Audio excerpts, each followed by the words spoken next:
दिल्ली में जो चुनाव करा रहे हैं मान्यवर, ये घपले से जीतना चाहते हैं। शाहदरा में भारतीय जनता पार्टी के एक पदाधिकारी ने 11,008 वोट कटवाने की अर्जी दी। मैं एक ही बात स्पष्ट करना चाहता हूं कि जिस संविधान ने ये ताकत दी है कि वो वोटर्स लिस्ट के बारे में जो चर्चा कर रहे हैं कि उसको कटवाने का, वो प्रोविजन भी संविधान के अंतर्गत ही है।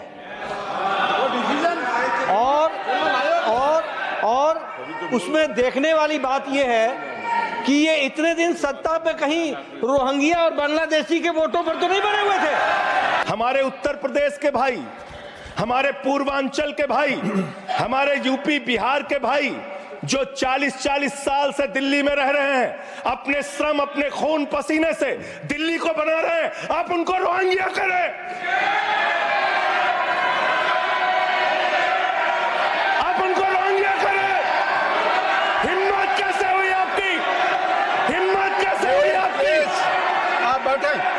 आप हमारे पूर्वांचल के भाइयों को रोहिंग्या कहेंगे, हिम्मत कैसे हुई आपकी? हिम्मत नहीं होनी चाहिए आपकी। आगे बोले। पूर्वांचल के लोगों को ये बांग्लादेशी कह रहे हैं। मैं नाम पढ़ रहा हूं, राम सिंह बसंत विहार में रहते हैं, उनका वोट कटवाया गया। नरेंद्र, सुमन, ये सारे नाम लेके आया हूं। ये हमारे यूपी के, बिहार के, ये दिल्ली में रहने वाले 40-40 साल पुराने रहने वाले लोग हैं। ये बांग्लादेशी नहीं है, ये रोहिंग्या नहीं है। इनको आपने रोहिंग्या और बांग्लादेशी कहा है। पूर्वांचल के लोग आपकी जमानतें जब्त कराएंगे दिल्ली के चुनाव में, देखना। पहली बात जो संजय सिंह जी ने कही कि फलाने राम फलाने राम फलाने राम, संविधान में, इलेक्शन कमीशन में पूरा अधिकार है किसी व्यक्ति को किसी के वोट पर ऑब्जेक्शन करने का, और ऑब्जेक्शन में रीज़न देने का होता है।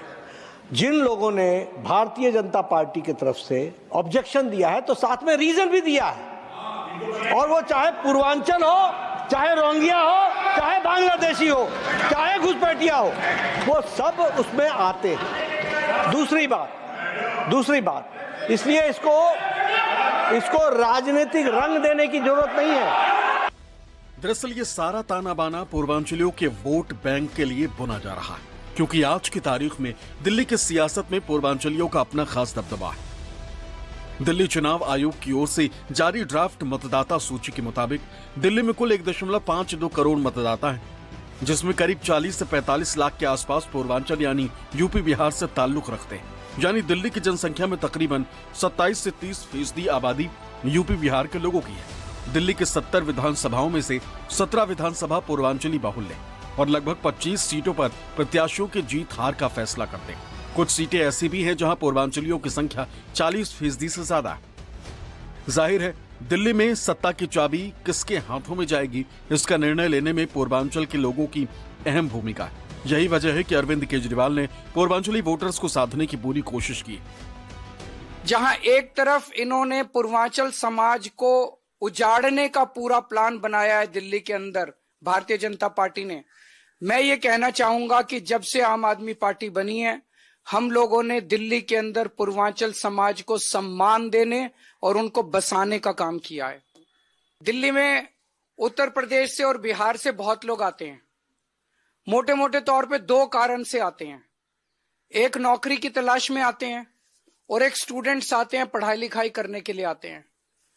अक्सर गरीब तबके के और लोअर मिडिल क्लास के लोग आते हैं। जब वो दिल्ली आते हैं उनके पास पैसा नहीं होता, गरीब होते हैं। दिल्ली में किराए बहुत ज्यादा हैं, इस वजह से वो रेगुलराइज्ड कॉलोनीज के अंदर, बड़ी बड़ी कॉलोनीज के अंदर किराए पे मकान नहीं ले सकते, तो वो कच्ची कॉलोनियों में जाते हैं और कच्ची कॉलोनी में या तो कोई घर खरीद लेते हैं या वहां पे किराए पे रहते हैं, क्योंकि वहां पे सस्ता है। कच्ची कॉलोनियां जितनी है दिल्ली के अंदर, 1797 जो कच्ची कॉलोनियां हैं, इनमें आप देखेंगे 80 से 90% रहने वाले लोग आपको पूर्वांचल समाज के मिलेंगे। तो ये मैं पूर्वांचल के लोगों को कहना चाहता हूं कि हम आपके नाम किसी हालत में नहीं कटने देंगे। आपको सम्मान दिया है हमने, आपको सम्मान की जिंदगी देंगे, लेकिन एक चीज ध्यान रखना, कोई बीजेपी वाला अगर आपके घर आए उसको अपना नाम मत बताना। उसको अपनी डिटेल्स मत बताना, अपना वोटर कार्ड मत दिखाना, किसी बीजेपी वाले के साथ संपर्क मत रखना। कोई भी बीजेपी वाला आएगा वो हो सकता है आपके नाम कटवाने के लिए आपसे आपका नाम और वोटर कार्ड डिटेल मांग रहा है, और नाम चेक करते रहना। दिल्ली के विधानसभा आम चुनाव में पूर्वी उत्तर प्रदेश और बिहार यानी पूर्वांचल के वोटों का बहुत महत्व है। लगभग 20% वोट, दिल्ली के कुल वोटों का 20% वोट इन पूर्वांचल के लोगों का है। इन्हें ही पूर्वांचली कहा जाता है और इनका जो असर है करीब 29 सीटों पर है। ये आधी से थोड़ी ही कम है। 2020 के विधानसभा चुनाव में इन 29 सीटों में से 24 सीटें आम आदमी पार्टी ने जीती थी और बीजेपी सिर्फ 5 सीटें जीत पाई थी।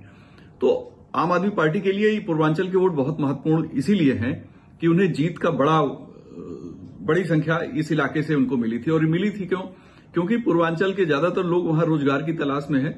इनकी जो फ्री बिजली और दूसरी सुविधाएं हैं उसका सबसे ज्यादा लाभार्थी यही पूर्वांचली वर्ग है।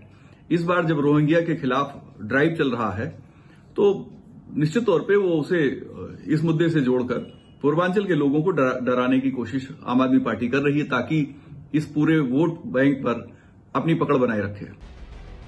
अब सवाल उठता है कि आखिर केजरीवाल और आम आदमी पार्टी पूर्वांचलियों को लेकर बीजेपी के खिलाफ इस कदर मोर्चा क्यों खोले हुए?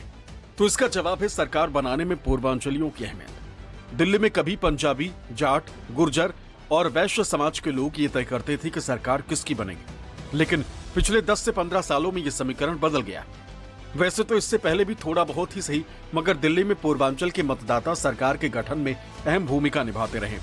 हालांकि पहले और अब में अंतर इतना आ गया है कि दिल्ली में पूर्वांचल के मतदाता अब मुखर हो गए।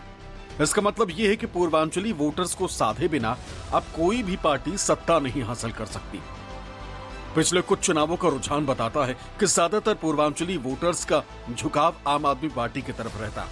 लेकिन जिस तरह से बीजेपी ने वोट कटवाने का अभियान छेड़ रखा है उससे केजरीवाल को लगता है कि उनका वोट कम हो सकता है, लिहाजा वो पूर्वांचलियों को लेकर बीजेपी के खिलाफ मुहिम छेड़े हुए हैं। बहुत घिनौनी साजिश के तहत बीजेपी कर रही है, क्योंकि दिल्ली का अधिकांश पूर्वांचल समाज आम आदमी पार्टी का वोटर है। इसीलिए बीजेपी ने साजिश रची है कि दिल्ली के पूर्वांचल के जितने वोट हैं वो पूरी तरह से कटवा दिए जाएं। अब सवाल उठता है कि दिल्ली में इस वक्त ज्यादातर पूर्वांचली लोग आम आदमी पार्टी को वोट करते हैं, इसके पीछे की असल वजह क्या है? आम आदमी पार्टी ये मुद्दा तैयार करना अच्छे से जानती है। रोहिंग्या को लेकर बीजेपी थोड़ी आक्रामक है। रोहिंग्या की तलाश हो रही है कि कहीं गलत नामों से फेक सर्टिफिकेट के जरिए रोहिंग्या वहां तरह तरह के लाभ लेकर वहां नागरिकता तो नहीं हासिल करके बैठी है, लेकिन इसे आम आदमी पार्टी ने मोड़ दिया है पूर्वांचल के लोगों की अस्मिता से। ये बहुत सेंसिटिव मुद्दा है। जब भी पूर्वांचल के लोगों को पर कोई अटैक होता है तो वो एकजुट हो जाते हैं। वैसे भी ये चूंकि कामकाजी लोग हैं, कोई टैक्सी चलाता है, कोई रेहड़ी लगाता है, कोई खोमचा लगाता है, कोई छोटा मोटा दूसरा काम करता है, तो आम आदमी पार्टी का ये लाभार्थी वर्ग है और इस लाभार्थी वर्ग का वोट उसके लिए बहुत महत्वपूर्ण है। क्योंकि अगर 29 सीटें इनके असर में हैं तो जाहिर है कि पिछली बार अगर वो 24 सीट जीते थे तो इस बार भी वो संख्या 24 कम से कम रखना चाहेंगे या उससे ज्यादा सीटें उनको मिले।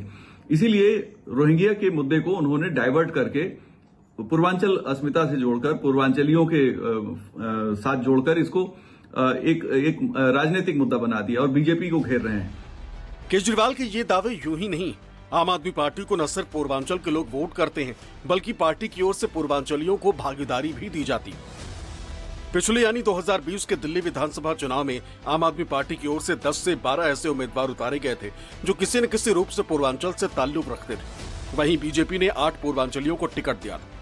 बात अगर दिल्ली विधानसभा में पूर्वांचलियों के इतिहास की करें तो 1993 में पहली बार लाल बिहारी तिवारी, परवेज हाशमी और कीर्ति झा आजाद विधायक चुने गए थे।